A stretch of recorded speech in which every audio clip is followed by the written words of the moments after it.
Hello, everyone, and welcome to the 2024 Nifty Founders Forum Pitch Competition Finals. We're excited to have you here with us today. My name is Arnie Abram, and I'm Nifty's Senior Manager of National Post-Secondary and Alumni Program. I have had the privilege of being a part of the Nifty team on and off for 20 years. And over those years, I've seen firsthand how the organization can contribute to the transformation of so many young lives. In my current position, I'm honored to provide Nifty alumni with exclusive support and programs like the Founders Forum. These programs allow alumni entrepreneurs to launch or grow viable businesses and even to pursue other career pathways with the same entrepreneurial mindset. After working with this cohort of founders for the better part of this last year, I can't wait for them to show you what they've been working on. But first, via video, I want to introduce to you all our CEO and President, Dr. J.D. LaRock, who can put all of this in context. Thank you very much, Arnie, and welcome founders, business advisors, and guests. For those of you who are new to us, Nifty, the Network for Teaching Entrepreneurship, is a global education nonprofit focused on igniting the entrepreneurial mindset in young people and setting them off on their own individual paths to success. This current school year, we are fueling that entrepreneurial mindset for learners globally in 27 U.S. states and through partner programs in 27 additional countries.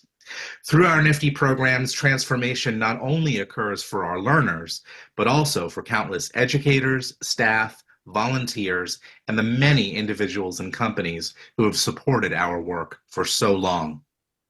As Arnie mentioned, our post-secondary and alumni team is always focusing on new ways that Nifty can continue to support the 37 years worth of alumni that we have on their entrepreneurial career and educational journeys after their formal Nifty class is complete.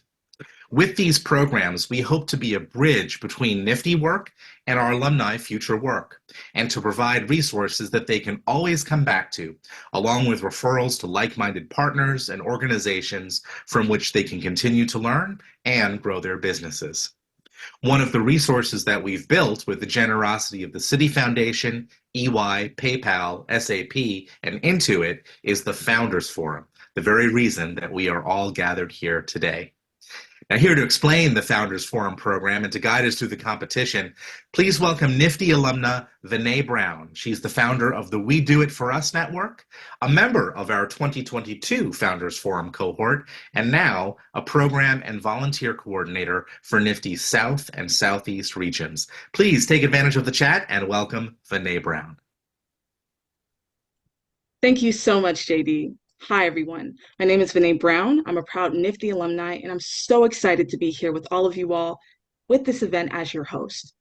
You know, 2 years ago, I had the extraordinary opportunity to take part in the Founders Forum program's second cohort alongside my business partner. This experience wasn't just educational.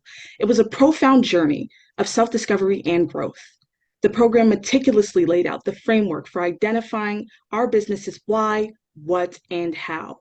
And it wasn't just a theory, but more so a practical guide that led us to reevaluate our approach, making our business model not only viable, but also financially sustainable, as well as deeply connected to our target audience. I have to say, the true jewel of this experience was really my advisor, Holly Wallace. Holly was not just an advisor for us, but the heart and soul behind our success within the program. Her dedication went beyond simple advice. She invested her time, her energy, and understanding into our vision and pushing us well beyond our initial limitations. So reflecting on my journey through the Founders Forum program, I realized that it has not only propelled myself and my cohort to new heights, but also promises to be a beacon of inspiration and practical guidance for a lot of Nifty alumni in the years to come. And so I'm so thankful for this experience and excited to see how it continues to shape and inspire future generations of entrepreneurs. For several years now, I've been a part of the Nifty volunteer team in the South, Midwest, and Southeast regions, and it's been a real joy to help bring the Nifty program to so many classrooms, supporting our students as well as our volunteers. And this role means the most to me because I started out just like a lot of our founders today. A young student who had an idea, learned how to hone my idea through Nifty curriculum, and benefited from it in so many ways. So now, in its fourth year, the Founders Forum program has built a community of investors and entrepreneurs who are interested in engaging with our founders, as well as creating a network that you'll meet at a variety of business stages.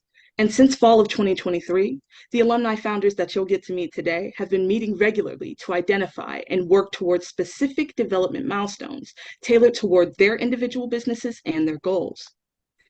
To top it all off, they've engaged in mentoring relationships with advisors while working toward these goals and to acquire additional capital.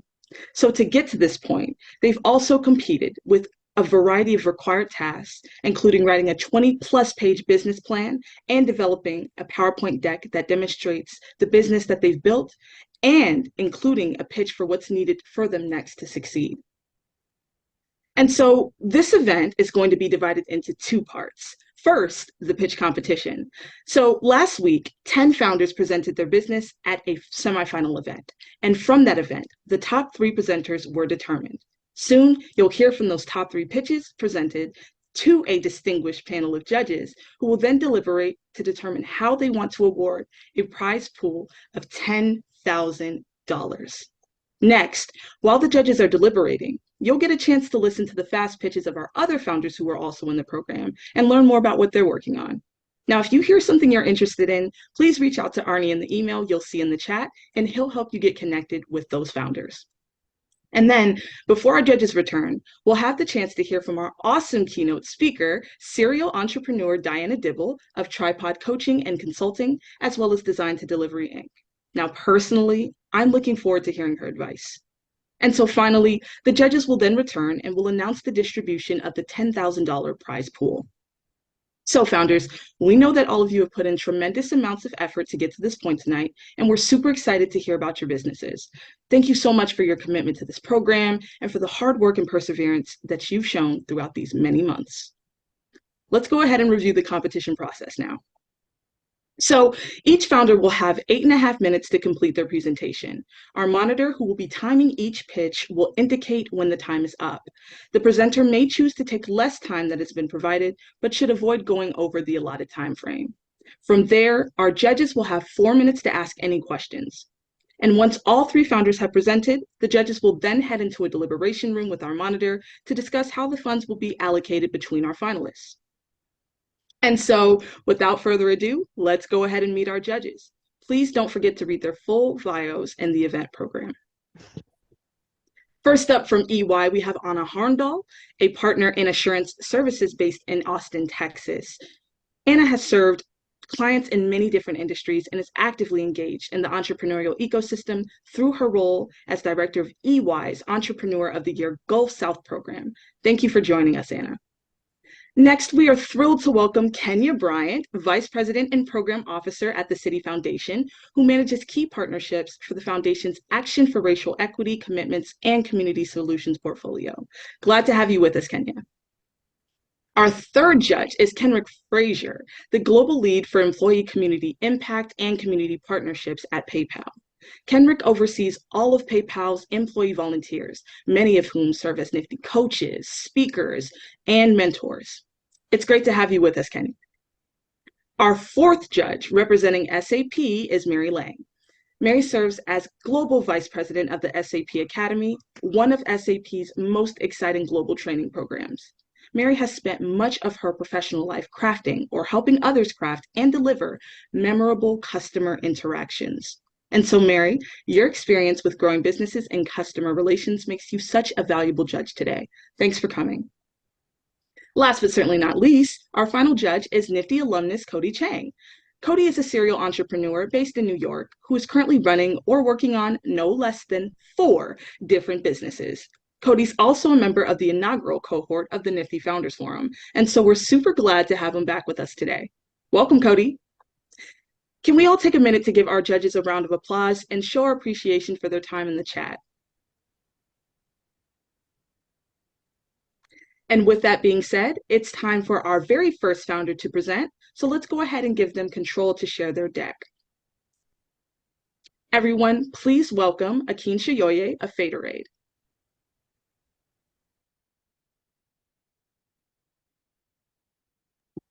Hello, everyone. Welcome as I share my screen. There we go. Perfect.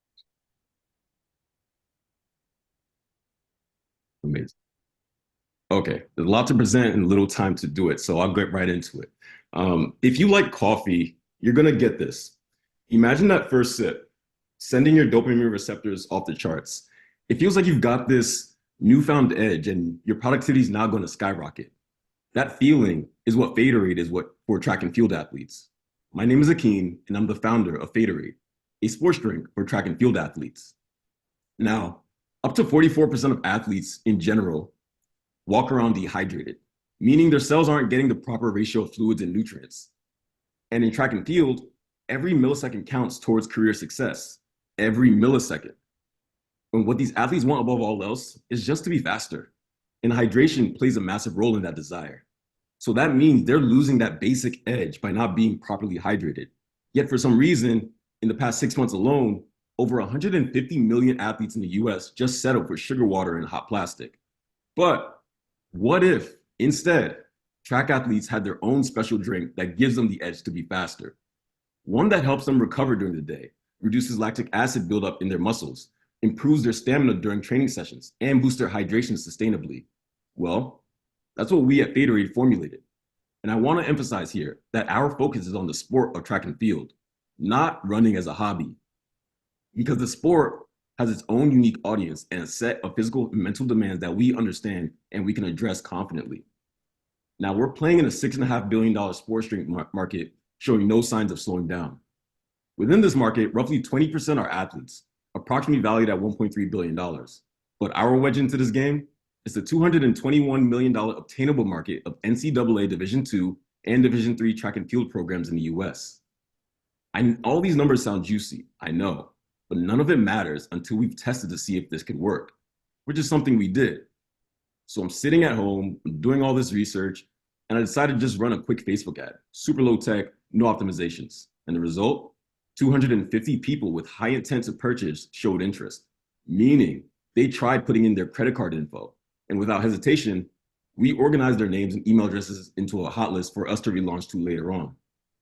But this also had us thinking, and I'm sure you can now imagine, what will this look like if you put a real marketing plan around this? And you know what? I'll show you. He who spends the most wins. It's an old marketing adage and something we intend to do. Our plan is split into two engines, cold traffic and warm traffic. The cold traffic engine is simply our paid advertising strategy to supercharge our efforts. On the front end, we acquire customers with a low price product. This allows them to do two important things, buy customers and data at scale.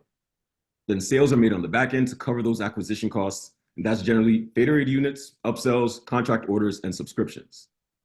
The easiest way to understand this is think about how Costco has you walking into their store to buy a $1.50 hot dog, only to walk out with a $5,000 TV later on. And now our warm traffic engine is our affiliate program. We're going to work with a cohort of select athletes and content creators. What they'll do is they'll make content for us, drive traffic, and earn commission on sales. Essentially, we're using other audiences to generate more audience for us. Now, we have partnerships and resources to help us accomplish all of this, but we'll go into those details shortly on. Okay, Akin, this all sounds well and good, but what about the incumbents? Oh, you mean, how do we plan on dealing with Gatorade, which has 72% of the market, Powerade at 14%, Body Armor at 13%, and the rest of the competition is fighting for that sliver of 1%? Well, the thing is, there's a glaring hole in the current landscape. No one is addressing specific sports. The simplest way to understand this is this. Do you know how Red Bull leveraged extreme sports to grow into the icon it is today? Or better yet, band shoes leveraged skate culture to become the massive company it is now? Yeah, so Faderade is going to do the same thing with track and field. Now, outside of my confidence, we're perfect for this opportunity because of my experience as a former NCAA track athlete. I'm now a full stack marketer focusing on direct response and SEO and have experience and have access to a private group of arguably the world's best marketers to tap into their expertise. And I've experienced it in product design and market launches. And I also built self-driving vehicles as an early entrant in the space in less than a year. And you're probably asking why? Why am I working on this given my extensive tech background? Well, long story short, track and field has given me so much as a young man trying to find his way during his time in college. And I know it's done the same for many others. But the community has been long an afterthought in the arena of American sports. So this is what we're doing to leave an impact. Faderade is our first step in establishing a market position in the premium sports nutrition sector. And we'll be selling it in units priced at $14.99. The total cost of production and delivery is $10.18, giving us a 32% unit gross margin. We've identified an early partner who's willing to be flexible with us in making rapid product changes as we test things out. So this cost of manufacturing is temporary, but once things are dialed in, we'll see some of those costs drop as we scale and optimize our supply chain. In year one, we expect to sell just over 3,500 units, giving us a good step in revenue. We're going to see 7% growth annually, and by year two, we'll be cash flow positive. You remember our affiliate program? Well, these are the partners and resources that will help us get started. What I want you to generally understand across the board is the advantage they all give us, distribution. And I'd like to highlight two in particular. Rutgers University in Newark is my alma mater and will be one of the first teams we product test with and will be an early affiliate of participants. The second is the track meet being hosted this summer, to be named, but it's important. What's important about it is the timing with it being right before the Summer Olympic Games. We'll be leveraging the hype for PR and using the track meet for on-location distribution and branding. And the theme of this year is establishing early dominance within our market segment. In Q1, we're simply focused on market and product testing. In Q2, the objective is to be the official sports drink provider of a track meet before the Olympics for reasons I mentioned earlier. And in Q4, our goal is to be the official provider of sports drinks to a Division III conference on the East Coast. Now, where we'd appreciate your help is if you can connect us with track athletes, track and field coaches, and leaders in the CPG space who can assist us in taking Faderade from 1 to 100, because we're confident in taking it from 0 to 1. It was a pleasure presenting to you all today. If you have any questions, the floor is open for the next 4 minutes. Otherwise, feel free to reach me at my email. Thank you all. Hi, Wow, Keen. Enjoyed your presentation, so thank you for that. This is Anna. First question that I have is, from a product testing perspective, you said that you're planning to do that here in Q1 of 24. Have you done any product testing so far related to the marketing pitch that you currently have in place regarding sort of improving performance and hydration on athletes up to this point? Namely, I tested it on myself. I've been testing it on myself and with a small cohort of people I go to the gym with. Thank you. Sure. McKinney, is there anyone on your team, or do you expect anyone to have on your leadership team that has this sort of product development background in terms of like food or recipe science to ensure that it actually hits the effects or the nutrition effects that you're hoping for? Absolutely. So we partnered with a pharmacist out here in Florida. I'm based in Miami, and he's helping us dial in the formula. And then in conjunction, we have a food scientist to help us wrap it all together. So then we can approach our formula to make it commercially viable.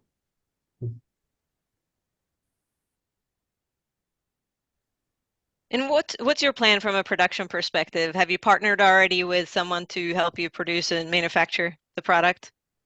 We haven't officially partnered with anyone, but we've had handshake agreements with people with a factory out in California to help us with the production. We chose them specifically because of their flexibility. They are expensive to begin with, but again, like as I mentioned, we expect those costs to go down as we grow. Great. So the costs that you currently have projected are based off of that manufacturing sort of handshake agreement at the moment? Yes. Perfect. Thank you. Dovetailing off that last question, Akeem, first of all, thank you very much. That was really interesting. Where does shipping fit into all of this and the margin that you anticipate? Yeah, so shipping, we're just going to use Amazon. From a consumer standpoint, it's just the lowest barrier to entry. They already recognize it. And what we're going to do is from the manufacturer, we're going to ship it right to Amazon warehouses. And then with our logistics costs per unit, it's $1.90 for each unit in terms of all the logistics included. We've Got it. Okay. taken into account. Yeah.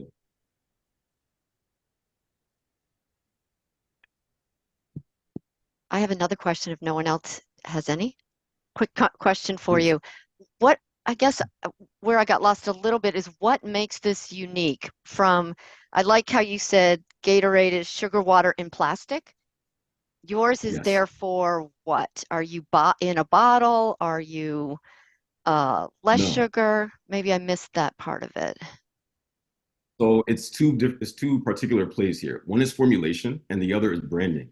On the formulation side, a lot of electrolyte drinks are nothing but sugar water with some salt. And Okay. on the branding side, we're going after a very particular sport and community, whereas other brands just, spray and pray while sponsoring all these athletes. With track and field, it's an underserved community, and they're willing to latch on to things that are vouching for them and rooting for them. Mm-hmm. Okay. Okay. Thank you. My pleasure. So, Akin, great presentation. What makes this unique for track and field athletes versus other athletes? I understand the marketing component, but in terms of the formulation, would love to hear more about that. Yeah, without going into too many details, because the formulation is proprietary, there are studies that show athletes across different sports do sweat differently. Now it becomes even more granular and nuanced depending on the person themselves based on their diet and things of that nature. But we're playing off that research of athletes sweating differently across their sports. And because of my experience in track and field, I know exactly what that's like. I had a quick question in relation to I'm so sorry, Kenya, but that is actually time. oh, Um, okay. Thank you so much, judges. First of all, Akeem, that was a wonderful presentation. Judges, you now have a few minutes to kind of jot down scores. Everybody in the audience that's watching, can we give one more round of applause for Akeem and Faderade? And Akeem, if you could stop sharing, we can go ahead and turn it over to the next founder. Thank you.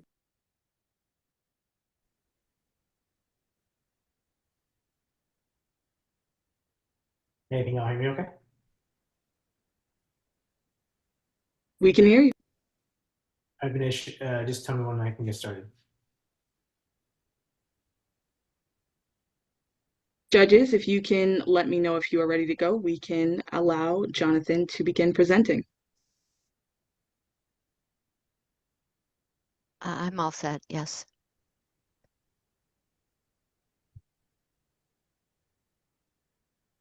Okay, Jonathan, in the meantime, feel free to share your presentation.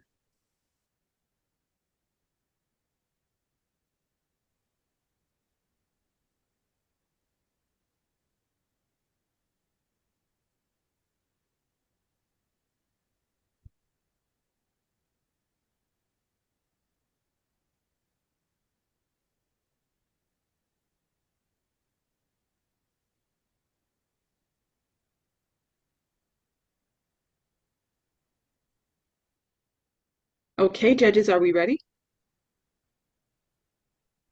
Yes, ready? Sounds Ready. good. Everyone, please give it up for Jonathan Ho of Italy. Hey everyone, good afternoon from here in California. I'm Jonathan Ho. I'm one of the co-founders of Edely, and at Edely, we're building next generation video learning experience. Okay, so I'm sure you all have some Gen Z teenager in your life, and what's very clear is that video has taken over the way Gen Zs like to learn. I mean, you see it, kids are super addicted to TikTok and YouTube, and the stat that like really brought me to Italy was 72% of Gen Z learners go to social video platforms when they want to learn, versus 47% who want to ask a teacher like me. So I was a little hurt by that, but then I realized maybe there's an opportunity here. So, I taught through the pandemic, and when I saw my students on TikTok learning, I was like, oh, yes, there's a lot of distracting things on here, but like they can learn real information.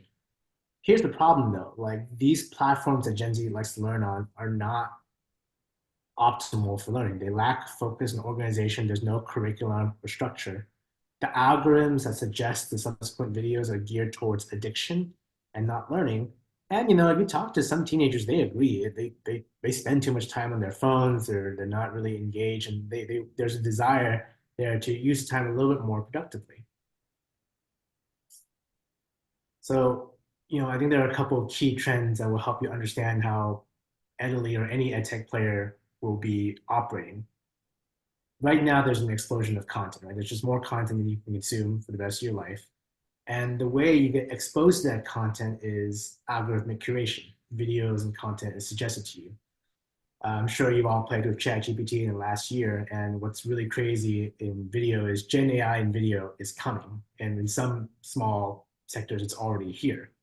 And what this really allows for is self-empowered learning. I mean, yes, I'm a teacher, like I still believe students should go to school and learn, but there's a lot of things students can do on their own and empower themselves to learn whatever they want. There are a lot of schools out there without NFTE programs. They don't have that exposure to entrepreneurship content, but with tools like Italy, they can do that. So I've alluded to it, but that's what we're trying to do with Italy, bring together the best parts of all these worlds. So, the parts of video that Gen Z likes, short form, there's tools for content creators, and it leverages the social networking aspect, and then using tools like AI to enhance the education-based algorithms to suggest videos that help students towards learning. And so, with Italy, we're building a solution that combines all these, and is essentially going to give us this unique data set to give us the AI advantage when the Gen AI video really takes off. Like, we want to understand exactly how students like to learn, so that when videos start getting made on the spot for custom learning solutions, we have the best data for that solution. So it's actually live right now. After the call, you guys should jump on to your App Store or Google Play and download the app. And we've built this MVP that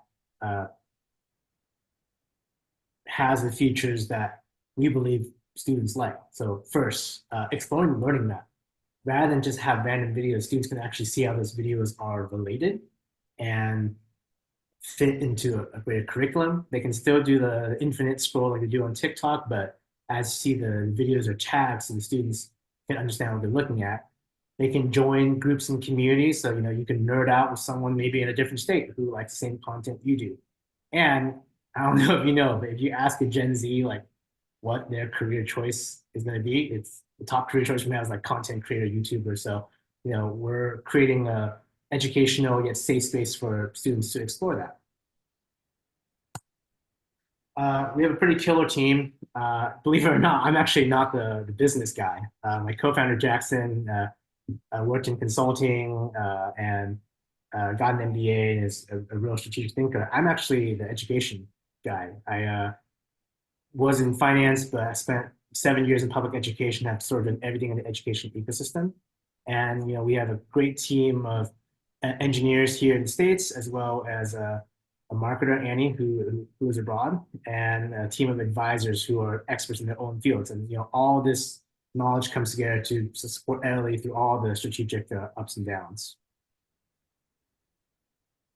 Now, you might be asking, how does Italy work? What's the business model? So, I taught in all Title I schools, and yes, not all students have the same access to every single opportunity, but in 2024, most kids have some access to a smartphone, in their family, in their network. So I want the base service to be free. So all asynchronous content is going to be free. But if you pay attention to like Twitch and some of these other platforms, like live streaming is really hot, and that's one spot where Italy is looking to make some money. Is empowering content creators to monetize with live content, and then a subscription for the AI features to help customize your learning. So you want your AI learning coach, and you want all the data on how you best study and how you learn. That's going to be available on a subscription basis. This is a standard market slide, but I should tell you, education is like a $7 trillion market. It's ripe for disruption. It's insane, like how much. And of that 7 trillion, only like 3%, 227 billion is spent on edtech.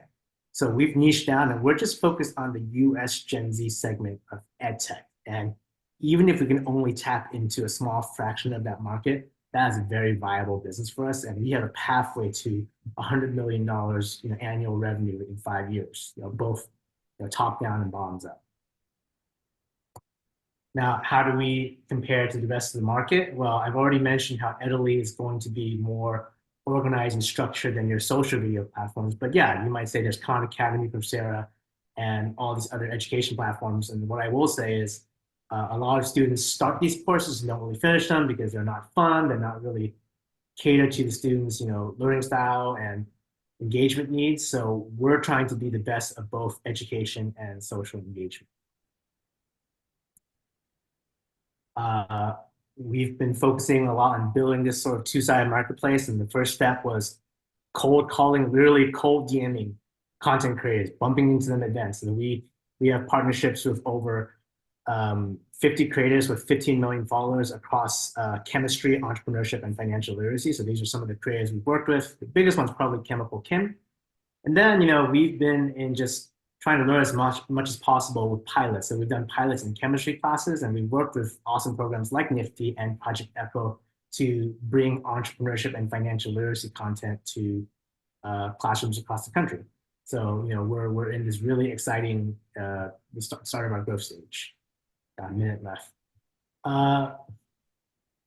This is part of a bigger vision. We're cataloging all these videos and information to ultimately drive the algorithms, which will curate videos based on student learning needs and drive the spontaneous creation of videos as the technology catches up. And that really allows for personalized learning at scale. Where we've been very fortunate. We've gotten some angel investment from some professional angels and family and friends. And because we're in the education social space, we've gotten $210K in non-dilutive grants to help us really flesh out this technology and how it can be best leveraged to help students everywhere. And what we're looking to do is, really pour some gas on the fire. And we're raising a $1.5 million pre-seed so we can build out more subjects, build out more features, and drive our marketing strategy to really help this thing blow up. So I think that's time for me, but I'm Jonathan Hill. I'm the founder of Italy, and I'm looking forward to answering your questions. Thanks.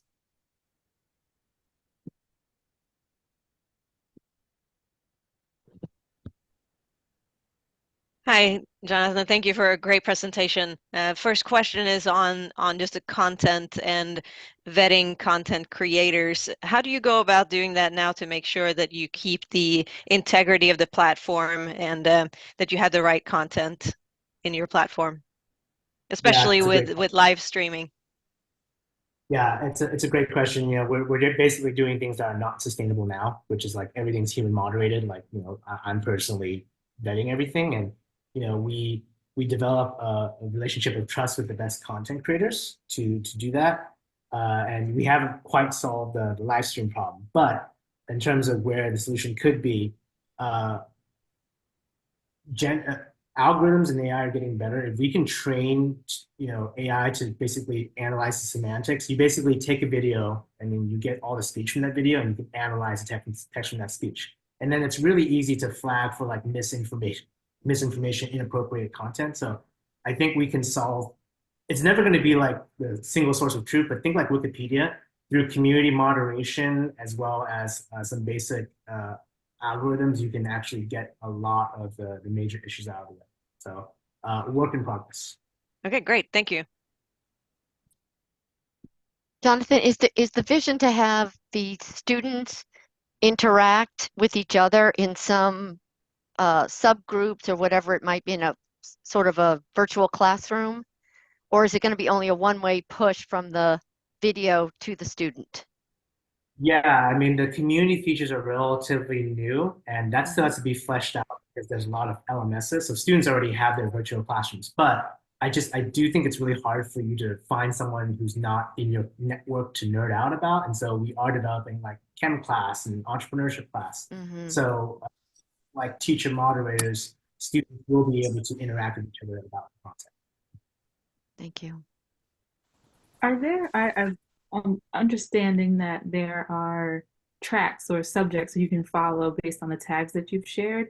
Does the platform also account for like learning differences and how students are retaining and just understanding information?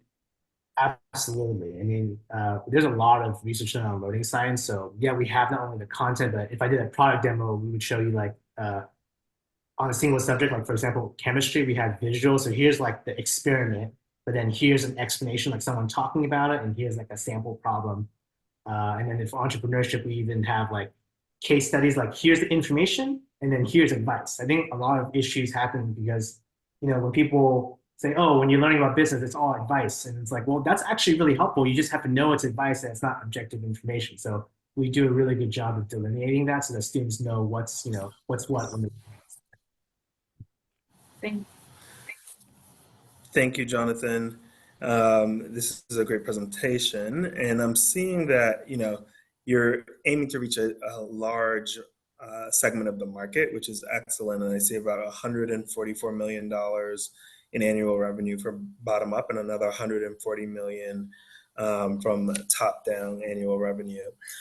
And with that, it's clearly you're going to be leveraging social media marketing as a core part of this. It'd be great to understand how else are you aiming to reach these goals? Yeah, I mean, I like to think it's going to be all organic and very cheap. I think in the last presentation, he who spends the most wins is a part of this too. So, we want to have a robust marketing strategy, and I think what the fundraising will allow us to do is to run a bunch of experiments. But ultimately, you know, partnerships are key. I think we want to target spaces and times where students are already learning. So we definitely did a pilot with a couple of nifty biz camps last summer. So finding the right programs where we can actually orient students towards learning and getting the right people to push it. So influencer marketing, partnerships, and good old ad spend. Thank you so much, Jonathan. And thank you so much, judges, for your amazing questions. What a wonderful presentation. Can we give Jonathan one more round of applause in the chat? Thank you so much for ending your share screen, Jonathan. We will now turn it over to our last presenter to just test out if you can share your screen with everybody while we allow our judges time to write down final thoughts and feedback.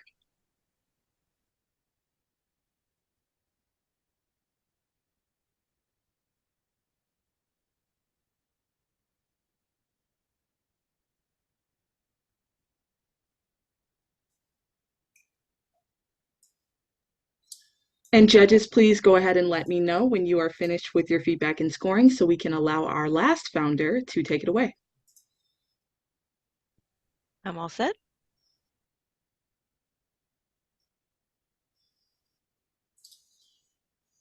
Okay. Let me make sure that the rest of our judges are finished as well. Yeah, Thank you so much, Anna. I'm all set here, Mary Lang. Perfect. Okay, Zachary, so please take it away and good luck. All right. Hello, everyone. I'm Zach Borja with Borja Plus Media. We focus on capturing, marketing, and creating unique experiences at events, meetings, and parties to make sure your next event is one that you will never forget. So from my background, early in my career, I had the chance to work with many amazing entrepreneurs that were doing impactful work in their communities. And although they'd done great work in the real world, their online presence had not reflected the work they had done. So my skills as a marketer, creator, and a bunch of my friends were also creators as well, we had all wanted to change that. So you can see some of the work that we had done for these small businesses right here. After years of refining our craft and scope, we identified the events industry as having the same issues, but also had the ideal budgets and requirements for us to want to work with them consistently all the time. After expanding our work from a small business photographer to an event media company, wasn't done alone. So our core team consists of myself and 2 online support staff who support production, operations, and lead generation. Along with the core team, we have a list of vendors and partners that includes caterers, photographers, marketing, set design, and more. And all of these united resources allows us to offer these 3 things. One is high production media, including photos and videos that capture the essence of the event. Is 2, an experience-based photo booth, not just a simple tarp for dollar store decorations, but rather a set piece that draws guests out of their own curiosity. And 3 is targeted ads on social media to attract attendees to events, and also post-event marketing via email and organic social media posts to promote your brand using media from the event. With those offerings, here's who we're looking to work with. Now, using data from the US Census and other sources, there's an overall growth trend in the corporate events industry despite the pandemic. As many sales and marketing teams have seen events and meetings as major contributors to their success factors for their work, they've been driving the trend upwards to help grow the events industry. Now, going to a more targeted view around the Bay Area, which are roughly 9 counties, Conservative estimates show that through business databases, there's quite a large number of venues, planners, and corporate planners we can work with in the Bay Area. Each one of these has at least 2 to 4 events each and every single month. But we're looking at a very specific segment of these, which means hotels, vineyards, and conference halls. They're fairly strict on vendor qualifications for venues. And for planners, we're looking for those that work on weddings, meetings, and parties and are closely knit and connected in the industry. And corporate planners / executive assistants typically work in larger companies that have developed marketing HR departments with a focus on employee and client retention, which results in a large number of events consistently to make sure everyone stays there. Now for these audiences, they have high standards of quality, as I said, and to ensure we meet those standards, we dedicate time for organic marketing on social media using ads on Google and Facebook. And although it's only brought about 10% of our revenues, we continue to do this to ensure we have a strong brand presence as we do our sales through traditional methods. We've got about 70% of our business through networking, community engagement strategies, and 20% through referrals. Now, sponsoring in-kind events with volunteering service has given our clients a taste of what they can get when they work with us. And all these results allowed us to build strong partnerships with associations, strategic manner.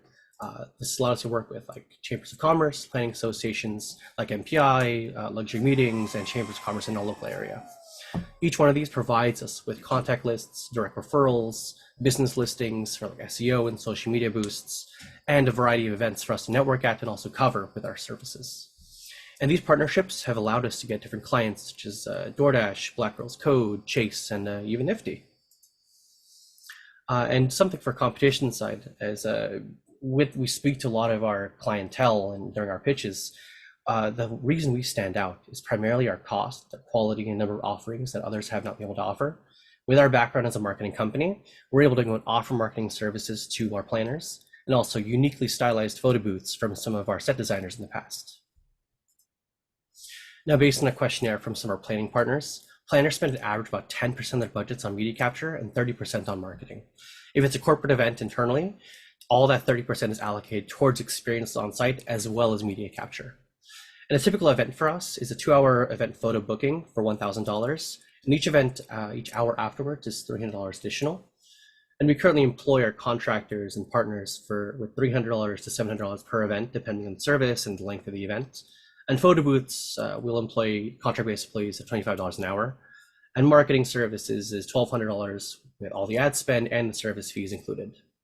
Now, if we were to max out our capacity with all of our partners, contractors, and myself, we could do 6 to 8 events per day. That's contingent on getting the work for us. Now, to break even, we only need 5 photo event bookings or $5,000 a month just to break even. Now, looking at 2023, majority of our clients had come from the corporate industry, corporate planners, and would get photos and videos as their main offering. And in 2024, as we would like to focus on that market heavily, they have the strongest brand loyalty and the highest budgets to work with us. So we'd like to go and narrow down on that market more specifically. Now for P&Ls, we expect to bring in about $335,000 in revenue with a 42% profit margin, with most of our work coming from photo and video services. Now to go to a month-to-month breakdown, from previous years and also by talking to some of our comps that we work with, the average they do per year is 300 events per year within 20-mile radius. For us, this is just expected if we do 126 events only this one year. Now for trends, venues get work year-round. Planning agencies get a lot of work around May and August, and corporate planners have a boost near November to January and May to July for using retreats, mixers, and appreciation events for their clientele. Now for our history, in our first year, we only made $7,000, and that's when I was working part-time on this. But with myself going full-time in 2023, we've been able to double our revenues every single year since then. Before we go into what we're asking from you guys, I'd like to show how we give back to the community. Despite our specialization in the events industry, we want to continue to support local industries and local businesses that support social and environmental impact and work around the 17 Sustainable Development Goals of the UN. Now, some of these include nonprofits and startups that focus on people, profit, and planet and operate hyper-locally to help build a resilient, sustainable community through commerce. And additionally, another way to support it is we give 10% of our profits and also donate our services to the local Boys and Girls Club that helps serve thousands of kids every single day. Now, to continue to grow, we are in need of financial backing for name recognition and also referrals to those in the industry. $55,000 loan and 6% help fund a photo booth, equipment, and a cargo van and transport gear to and from events. This can be fully repaid in 4 years with a $7,000 return to you. And contingent on us winning this, we will be getting a $100,000 investment with one of our event partners who's going to be helping us direct and develop an event booking app. And looking at what we're going to be doing in the future, we've successfully brought on a support staff, brought our revenues to $5,000 a month, and also got vendor placements at some hotels. Now, our focus for the remainder of the year is to go and build out our photo booths and heavily market them to their industry. And with our investment source near the end of the year, we're looking to go and build out that application and get it to markets. Now, your investment is mostly focusing on building out these photo booths. 3 of these that are 3D, essentially. As I mentioned, we are not looking to just have simple tarps, but these are inspired by the Ice Cream Museum or Color Factory 90s experience, which are heavily popular in the Bay Area. And so these will be mobilized, go from location to location. And one of our event partners did this successfully and did 5 weddings in one day, bringing $7,500 in 5 hours. We plan to market these out to other photographers and individual companies out in the future to go and get a profit margin from that. And we also plan to hire creative staff to cover events internally and also use them for marketing during the off season, help bring down costs substantially for all of our events. Now, a third thing we're looking to do is also bring creative partners to expand to new regions such as Los Angeles, Texas, New York, and so on, using the method we've implemented here in the Bay Area, using it as a baseline for expansion, while also allowing us to maintain quality in each location we move into. All right. Thank you very much. I'm Zach Borja with Borja Plus Media. Allow us to capture, market, and create a unique experience at your next event. Thank you very much. Thank you for a great presentation.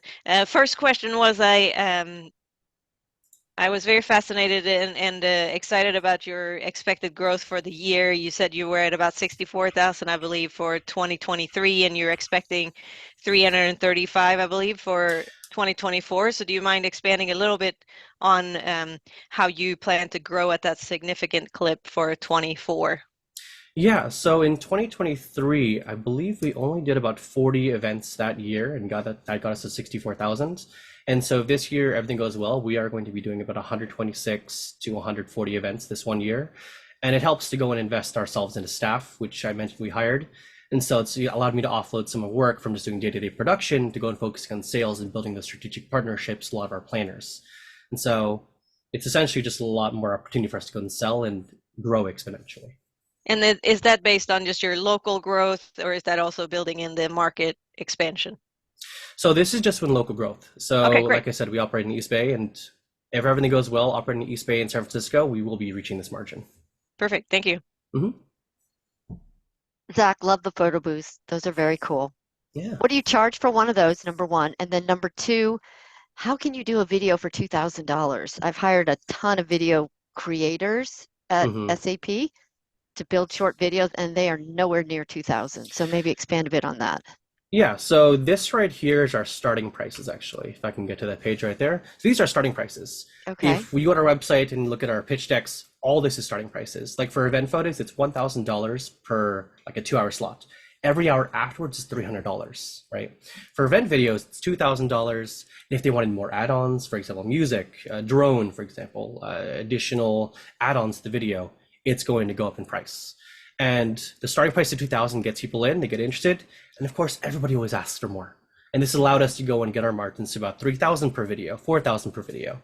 And so that's just the starting price we have listed there. And for our photo booths, it's right now at 1,000 for a very basic version we have. As we go and get your investment and build out a stronger version of it, we are going to bring the price up to 1,500 for just a 2-hour slot. And that's been okay with most of our corporate planners so far, as in pitching this idea to them. Very good. Thank you.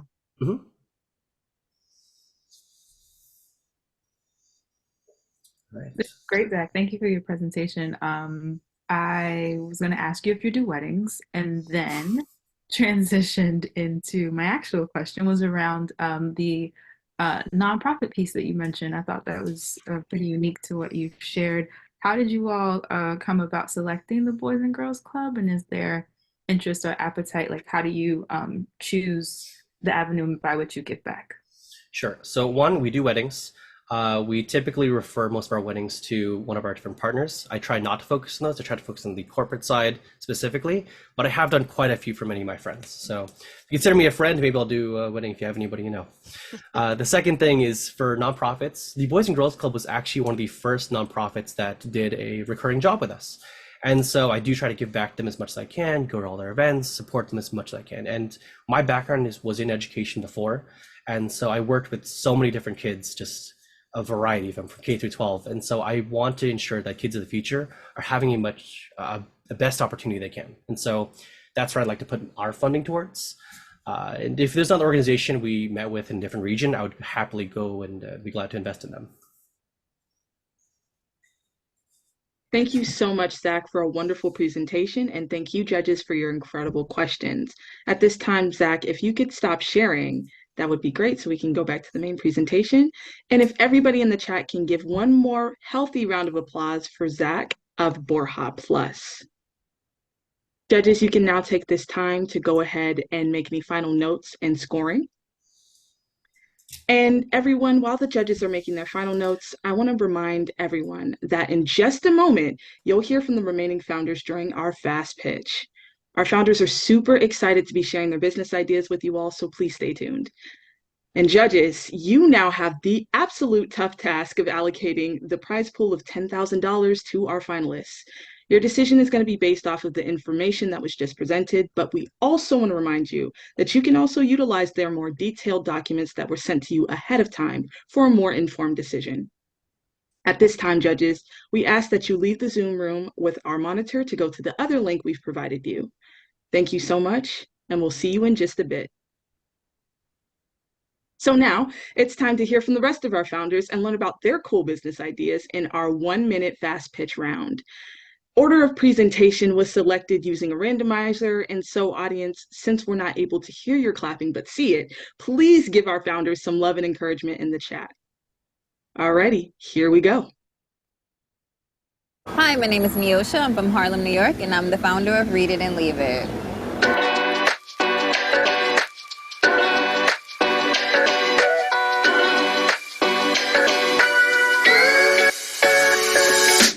Read It and Leave It is a nonprofit organization that I started in 2019. The objective is to build home libraries for children in our community.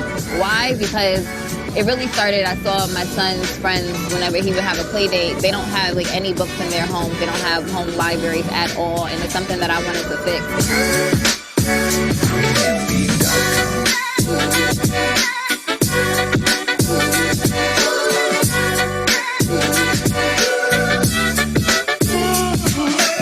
A big part of Read It and Leave It is making reading fun for kids. I know that there's a big correlation between how many books you have in your home and how well you do academically, and I want our children to thrive.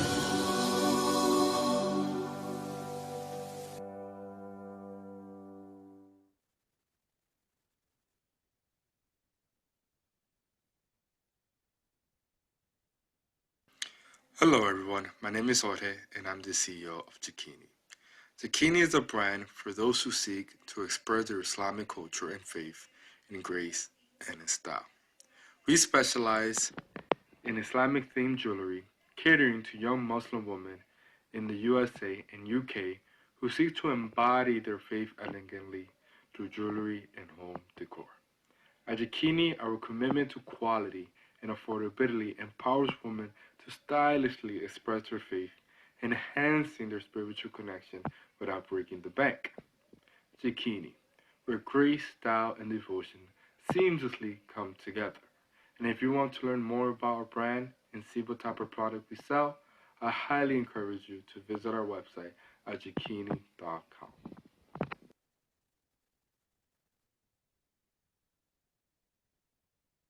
Hi, I'm Justina Featherstone of Jazz Essence Candle Co., and I am passionate about candles.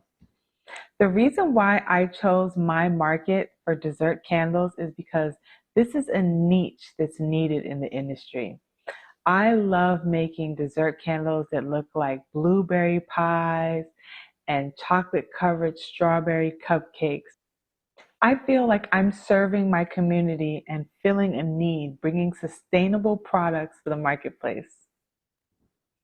My dessert candles are fun, inspiring, and artistically, aesthetically pleasing. My value proposition is to solve a problem and to acquire the accurate funding needed to continue my business and grow to the next level. I thank you for the opportunity to check out my business and help me to reach my goals.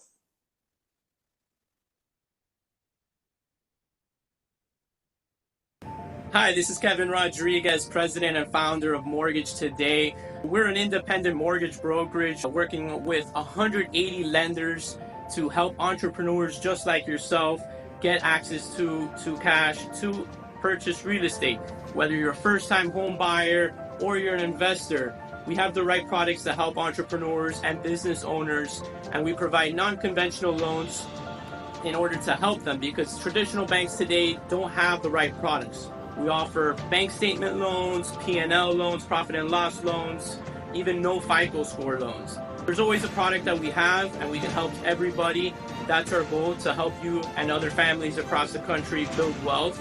With our technology and our platform and your support, I think we can continue to expand. Thank you so much for your help, and I look forward to speaking with you guys soon again.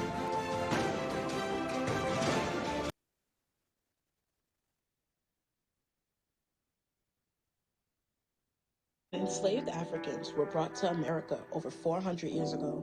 They were only allowed to consume seemingly inedible waste. They invented delicacies made from scraps that led to an iconic cultural cuisine that is now globally known as soul food or Black heritage cooking. Despite its worldwide popularity, the cuisine has generally lacked a diverse range of dishes that can not only support sustainability, but preserve cultural traditions while prioritizing nutrition. I am Renee Jackson, a proud alum of the Culinary Institute of America and founder of Uncle Ricky's. The name was chosen to remind food lovers of the heartwarming feeling that our recipes provide to everyone. By bringing healthy and delicious recipes to the front lines of sustainability, our Black heritage catering will revolutionize the food industry and democratize clean eating. We provide pickup and drop-off service to companies and organizations across the greater Philadelphia area. So when you're thinking of food for your next event, choose.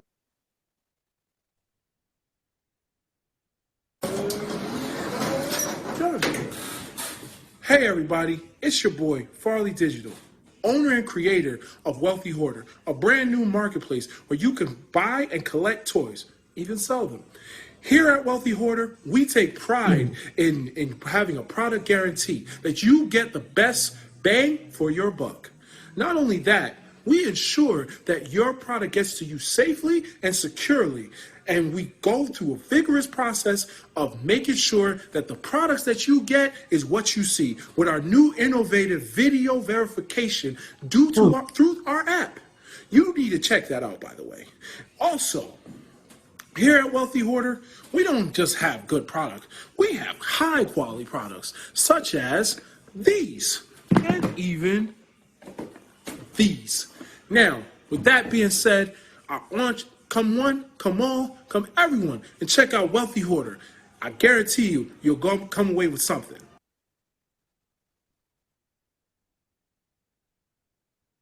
Hello everyone, my name is Vandy Mahoney. I am 26 years old and I'm from Inglewood, California. Today I'll be presenting to you my wellness business, FORS, our mind, our body, our spirit, our wellness. Our flagship product, Florida Water. You won't find any synthetic additives or harmful chemicals in our products. Our Florida Water is an all-natural, organic, sacred cologne. Our Florida Water is not only a spray that you can spray yourself with, but also it can be used as a hand sanitizer, as the base of this product is alcohol, and it can also be used as a cleanser to cleanse your surfaces and mop your floors with. So join us here at FORS to celebrate authenticity, sustainability, and community as we spritz into a life and a lifestyle of wellness. Well done, founders. Those were incredible pitches, and I'm sure that there are many of audience members in the chat who will want to learn so much more. As you know, each of the founders have been fortunate enough to have been guided by an advisor, the names that you'll get to see here on the screen in a moment. These advisors are business professionals and entrepreneurs from the Nifty Network who willingly share their time, enthusiasm, energy, and wisdom with us all. It really helped make the Founders Program such a unique experience for us all. And so, on behalf of all of the founders, Nifty wants to thank all of our advisors for their incredible support, the hours of advice and counsel and guidance that they've provided for the last 6 months. Please, everyone, please give them a shout out in the chat. It is now my privilege to introduce another incredible dedicated volunteer of Nifty who's no stranger to the entrepreneurial mindset, who's here to share a few words of wisdom with us.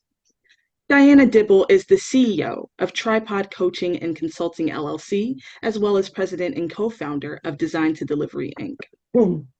Throughout her career, she's been recognized with local and national industries, including the 2020 Enterprising Woman of the Year Award, the 2022 NABO Woman Business Owner of the Year Award finalist, as well as the NABO Greater DC 2023 Entrepreneur of the Year Award finalist. In addition to running multiple successful businesses, Diana always finds time to give back to her community. She's an active member in several business associations and volunteers for local as well as national nonprofits just like Nifty. And so we are super thrilled to have her here with us today. Everyone, please welcome warmly Diana Dibble.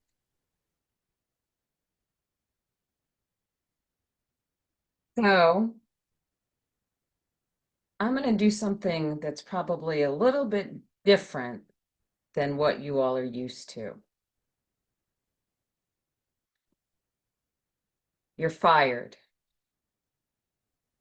There are words that you can hear that can have an incredible impact on your life. So let me tell you a story about these words.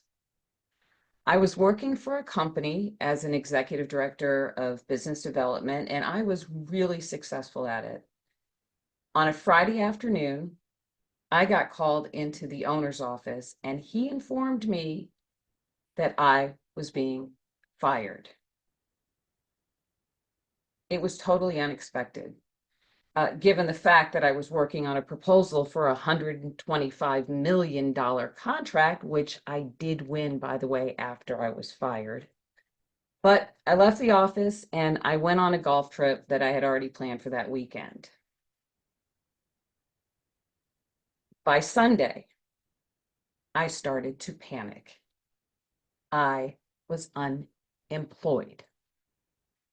So on Monday, I called the guy who had brought me into that company because he had left to go to work for another company. And I said to him, hey, you left and I got fired. The owner fired everyone you hired and I need a job.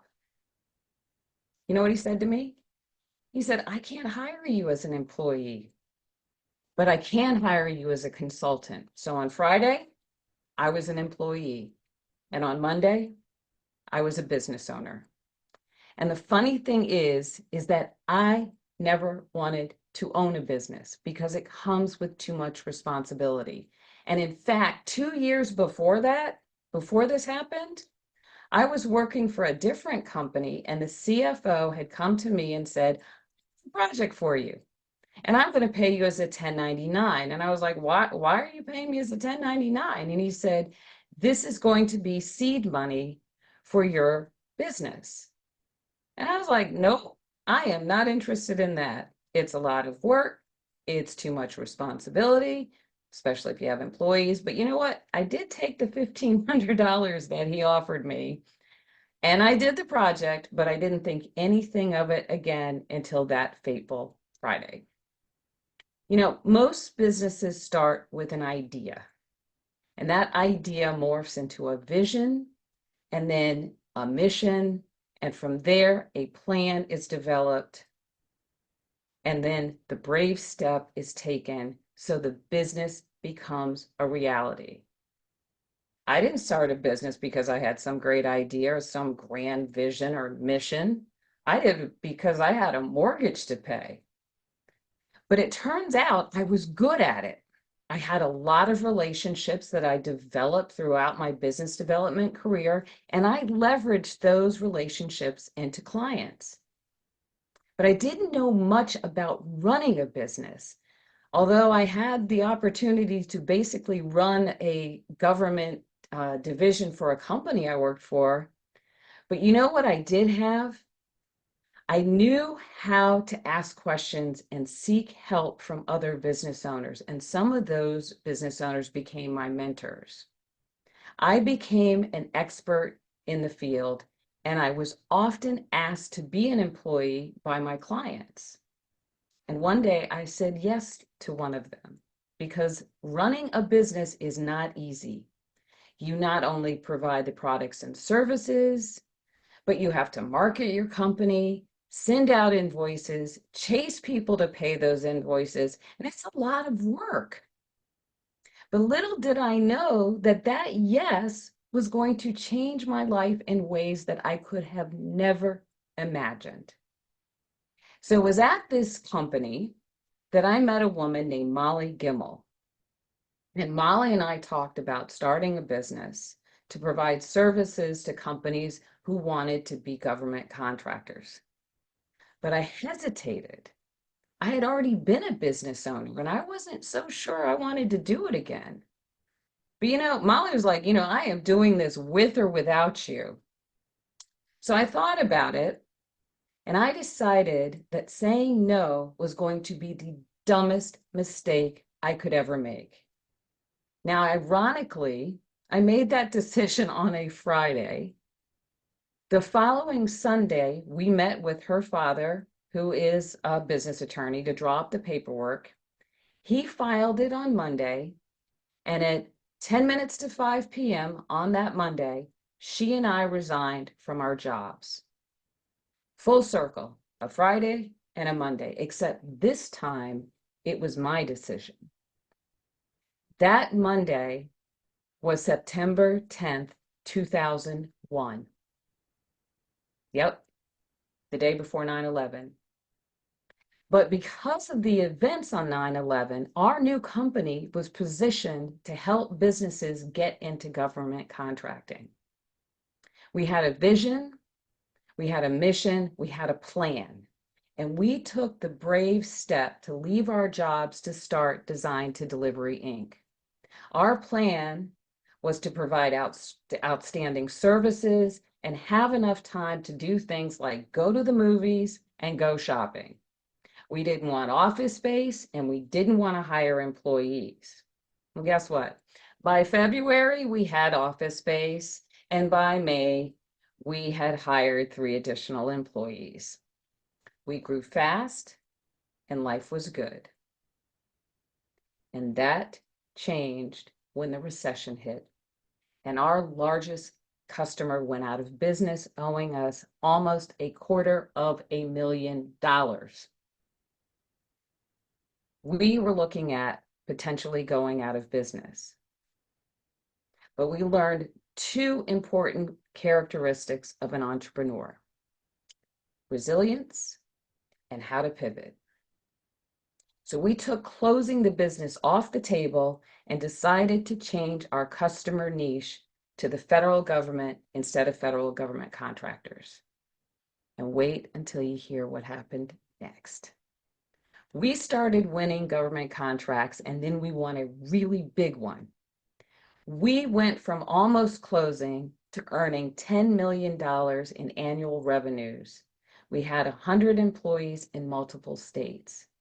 We then went on to make the Inc. 5000 list of the fastest growing privately held US-based companies for 4 consecutive years.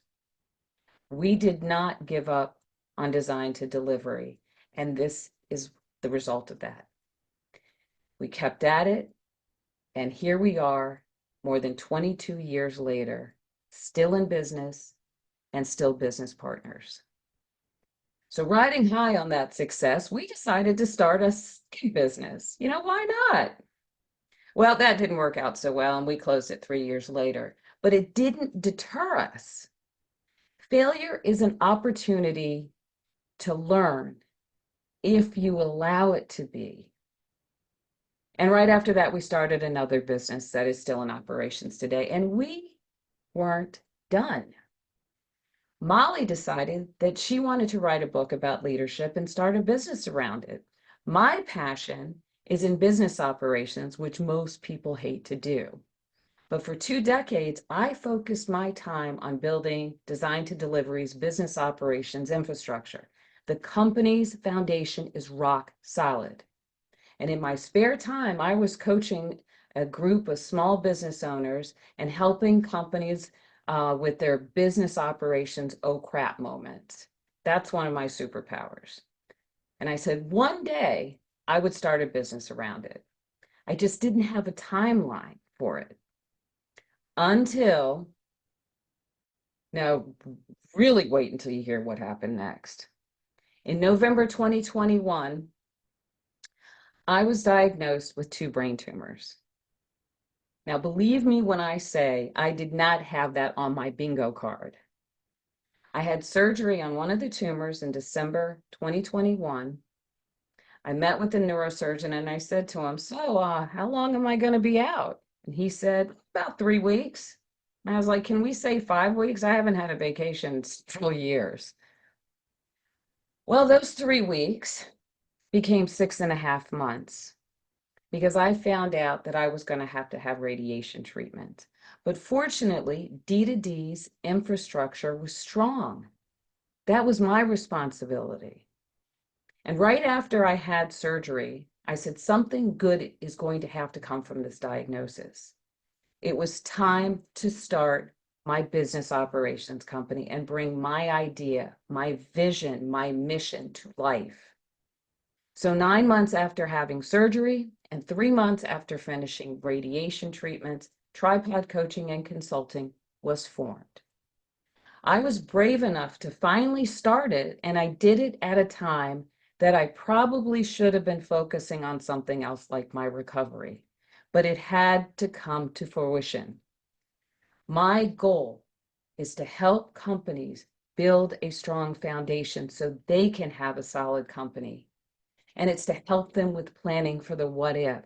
What if you want to grow? What if you want to scale? What if you want to expand to another state? What if you want to hire employees?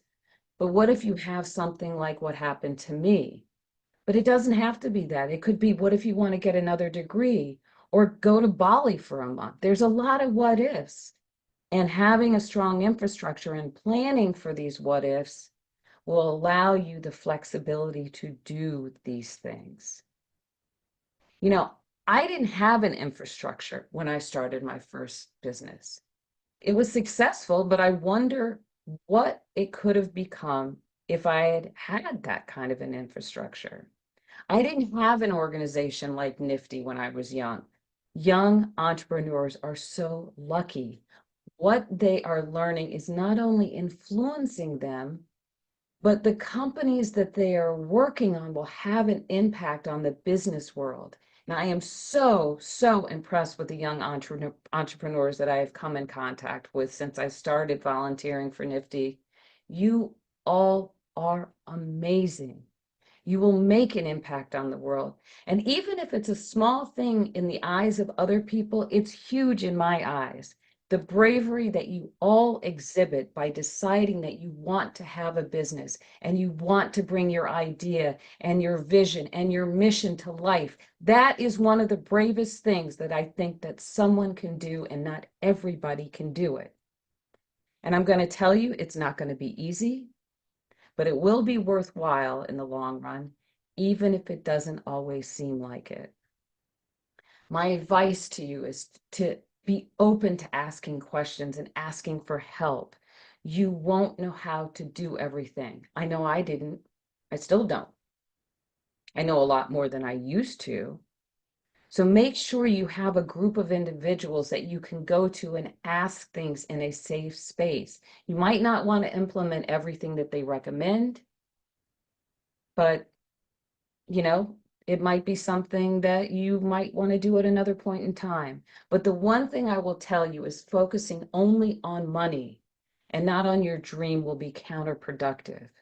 Make sure that you start building your company's infrastructure when you start your business. Because with the ideas I've heard, you could take off pretty quickly and you will not have the time to go backwards and build it. Build it as you go. Tripod works with companies to build infrastructure, and I have to tell you, it is a lot of work, especially when you've been in business for a while. Make sure that your revenue generating and your non-revenue generating sides of your business are talking to each other. In many companies, they don't. Why is this important? Because you need to understand how the non-revenue generating costs impact your business. This includes things like the cost of a facility, benefits, wages for employees supporting the business, or the cost of your time if you're the one who's doing it, office supplies, subscriptions, technology, website, mobile phones, internet, things like this. They should all be included when you price the products and services that you offer. Make sure to include the costs directly related to the revenue, such as marketing and advertising, wages for employees bringing in the revenue, event registration.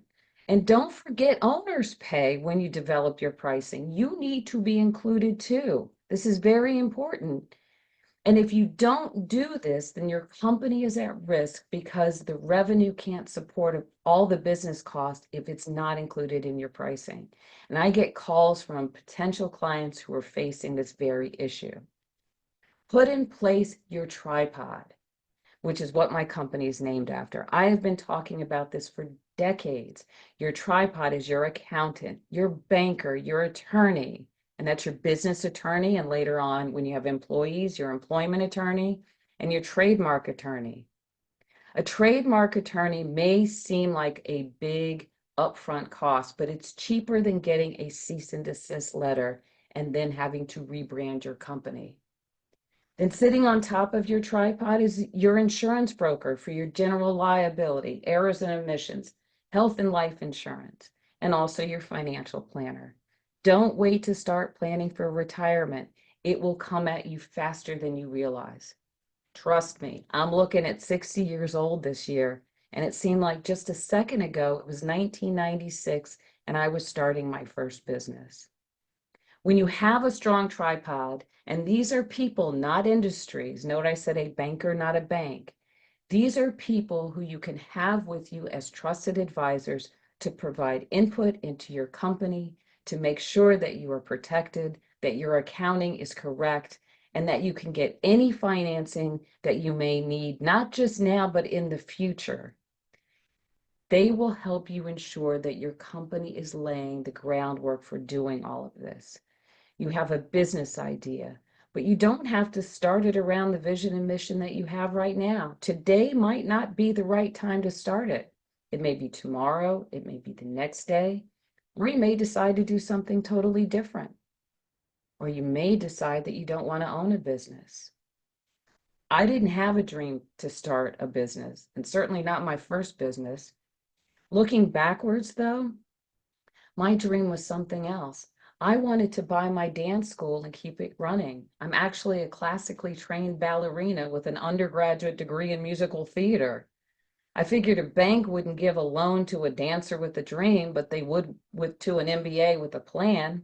So I went back to school and got my graduate degree.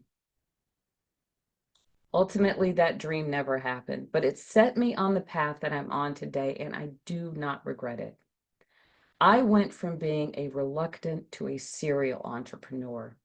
I currently own 5 businesses and I'm a silent partner in 2 other firms, and I'm not done yet. I have a lot of ideas that I'm working on, and those ideas will one day be businesses. Dream big, plan well, be brave, and good luck to you all. Congratulations to all of the participants and to the finalists. And thank you, NFTE, for all that you do. I am so very proud to be associated with your organization, and I look forward to a long, long continued relationship with you all. Thanks. Diana, thank you so much. Thank you so much for those amazing and inspiring words, and for all you continue to do as a volunteer for NFTE. We couldn't do this work without the dedication of people like you who take the time to share your wisdom with all of us. Let's give Diana a round of applause virtually. Thank you, Diana. We certainly appreciate your words. Thank you. At this time, I want to thank the presenting sponsors of this event, the City Foundation, EY, PayPal, SAP, and Intuit, for their dedication and devotion to NFTE's mission, both through financial support of opportunities like these and through the many hundred of hours volunteered by their staff. Let's give them a round of applause. In fact, we have a long list of coaches and judges who helped our founders prepare for and compete in the semifinal round last week. Please give it up for those important volunteers.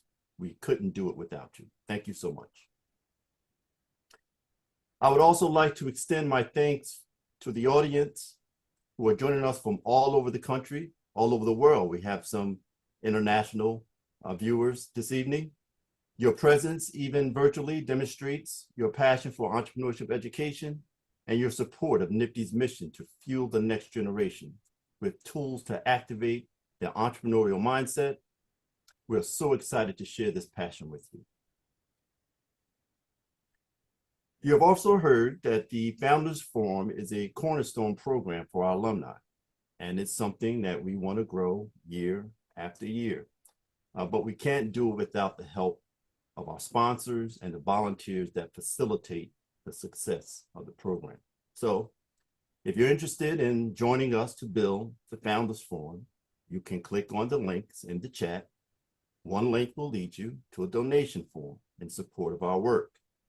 The second link is an interest form for those who would like to be involved as an advisor for the next cohort of founders.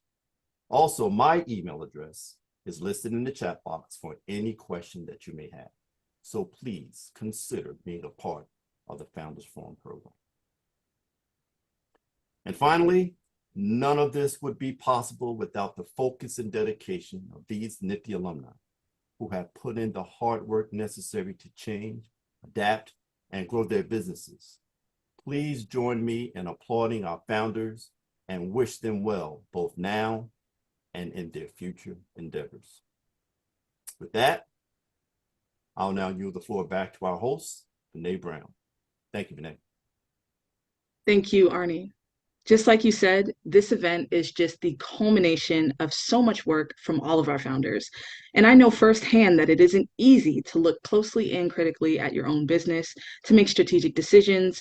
And look, you all have done just that. So absolutely, round of applause, congratulations to you all. Now, I want our audience to know that if you attend our NFTE's Entrepreneurial Spirit Awards Gala in New York City on May 1st, you'll be able to meet all of these founders in person, where you can purchase their product or service and learn more about their businesses there. Please visit nifty.com/gala to buy your ticket today. Okay, it is time to officially welcome back our judges. And before we move on, please everyone give them one more round of virtual applause for their careful consideration and difficult decision. We know it was tough. Judges, I will now turn over the floor to you all to share a few of your thoughts, and then please go ahead and announce how you've decided to award the $10,000 prize pool. Cool. Thanks, Vinny. Hi, everyone. My name is Cody Chang, one of the judges here. I'm going to speak on behalf of some of our judges and then leave some time for any of them to give some feedback. Firstly, thank you, everyone that has attended today, and more specifically, the NFTE alum and the alums that have attended Founders Forum. I had a wonderful experience in my own experience through Founders Forum many years ago, so it's great to be on the other side of the table, not competing.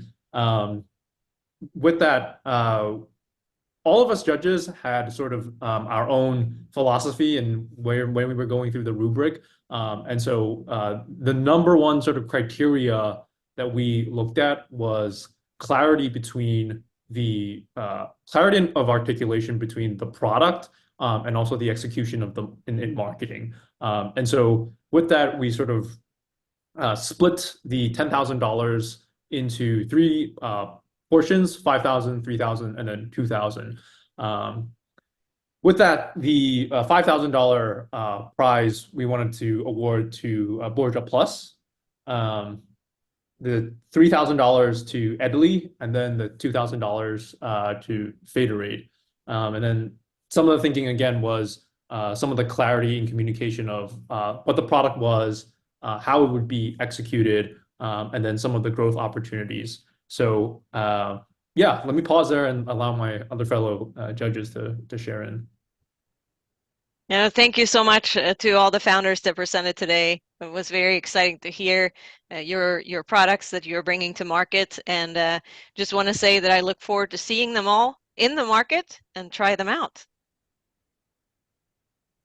I too loved hearing from all three of you. My job at SAP is basically I lead the academy that trains all our new sales force at 108,000 person company. So watching you pitch is what I do all day anyway.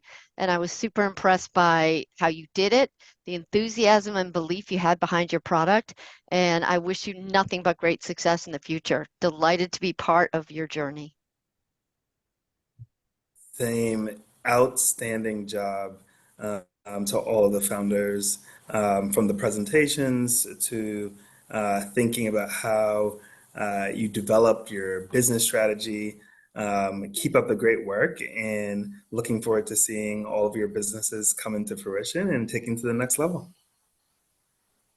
Yeah, congratulations. Just to echo what my fellow judges have shared, this is actually my first NFTE event, and I am so impressed with all of you. And kudos again for all the hard work you put into your projects, but as just in general, the presentations that we're seeing today were really great. So congratulations again.